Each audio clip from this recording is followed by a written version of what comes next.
Welcome to engineer 7.0। Friends, आज हम start करने वाले हैं सिविल इंजीनियरिंग से रिलेटेड एमसीक्यू टाइप्स क्वेश्चन के बारे में, जो आपके किसी भी important exam point of view से काफ़ी हेल्पफुल रहने वाला है। फ्रेंड्स, अगर अभी तक आपने हमारे चैनल को सब्सक्राइब नहीं किया है तो कृपया चैनल को भी सब्सक्राइब कर लीजिए। तो चलिए स्टार्ट करते हैं। क्वेश्चन नंबर 1 है, what is the very first crack the occurs in any RCC member, especially if constructed during summer। Okay, तो बोल रहा है विशेष गर्मी के दौरान निर्मित किए जाने वाले किसी भी आरसीसी एवं में पड़ने वाले सर्वप्रथम दरार को क्या कहते हैं? तो उसे हम बोलते हैं श्रिंकेज। ठीक है, shrinkage cakes. Next is DPC means. DPC का फुल फॉर्म पूछ रहा है, तो डीपीसी का आप जानते हैं डैम प्रूफ कोर्स होता है। तो राइट आंसर होगा option D. Next question is development length is universally proportional to. Development length जो होता है हम जानते हैं formula L D is equal to development is equal to लेता होता है sigma S C phi divided by 4 tau B D, यानी कि बॉन्डिंग स्ट्रेंथ, यानी कि universally proportional to bonding strength. Okay, तो राइट होगा option B, design bond stress. Okay,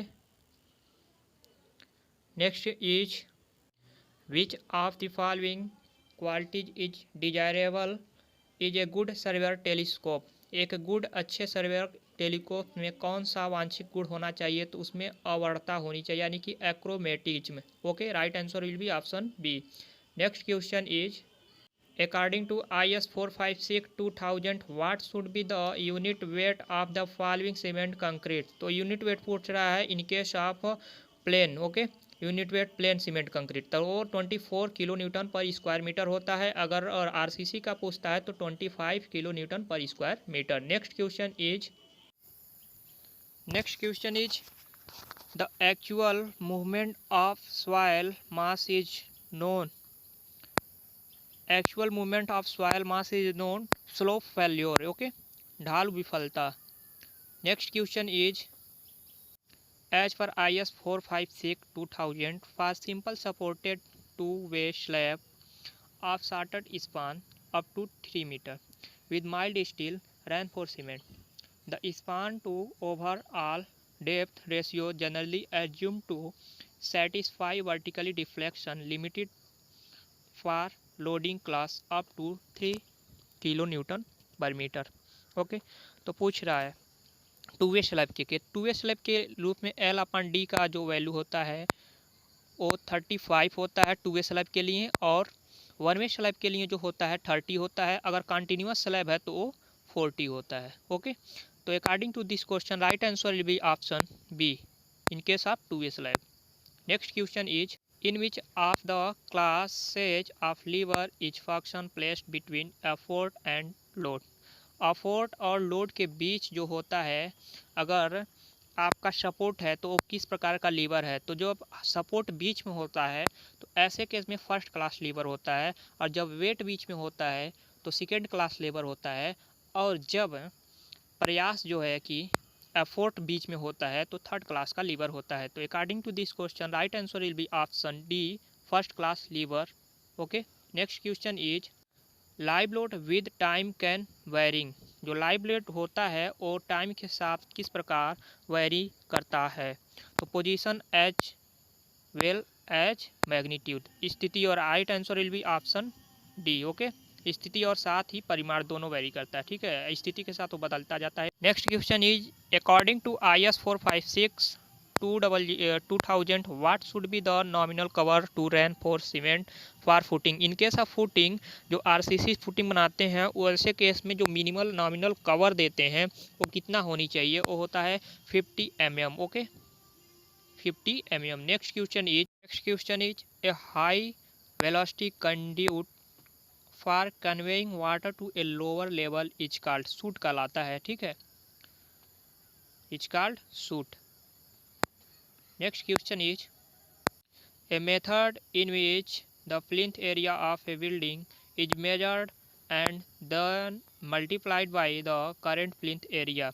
plinth area measure करने के बाद जो है टोटल जो प्लिंथ एरिया होता है उसे मेजर डिवाइड करने के बाद है, तो इस प्रकार का जो एस्टिमेटिंग होता है उसे हम estimating from the plinth area basis कहते हैं। तो right answer will be option A.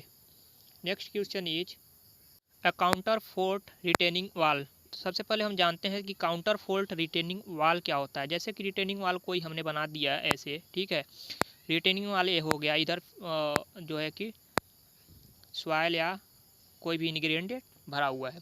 तो अगर रिटेनिंग वाल की हाइट 6 मीटर से ऊपर होता है तो हम काउंटर फोर्ट रिटेनिंग वाल बोलते हैं। कुछ इस प्रकार से हम इधर सपोर्ट लगा देते हैं, इसे हम काउंटर फोर्ट बोलते हैं, ठीक है। तो इस पे हम काउंटर फोर्ट रिटेनिंग वाल बोलते हैं। इसका कंस्ट्रक्शन तब करते हैं जब हाइट जो है रिटेनिंग वाल की 6 मीटर से ज़्यादा हो। तो right answer will be option C. Next question is the process of marking the position of various foundation and other elements onto the ground as per the drawing is called। Okay, foundation जब हम अर्थ पर marking करते हैं foundation की, तो जो process होती है उसे हम क्या कहते हैं, तो सेटलिंग ऑफ फाउंडेशन बोलते हैं, सेटिंग ऑफ फाउंडेशन। ओके, तो यहाँ पर देखिए सीटिंग लिया है, ये भी रॉन्ग है। सेटलमेंट वो भी रॉन्ग है। सेटलिंग ऑफ फाउंडेशन, सेटलिंग नहीं होता है, सेटिंग होता है, ठीक है। Setting out of the foundation. Right answer will be option C. Next question, identify one where the centroid of section lies outside section. Okay, कह रहा है सेंट्रॉयड जो होता है आउट होता है, बाहर होता है। जैसे कि आई सेक्शन, कोई अगर आपका आई सेक्शन है तो इसका सेंट्रॉयड कहाँ वेरी करता है, वेरी चांस करने का इसका इसी पर होता है, आउट तो होता नहीं है। अनसिमेट्रिकल अगर आई है फिर भी वह किसी न किसी पार्ट में होगा इसके अंदर ही।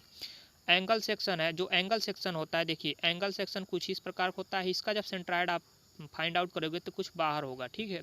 तो यही पूछ रहा है, तो राइट आंसर जो होगा वो होगा ऑप्शन सी, एंगल सेक्शन।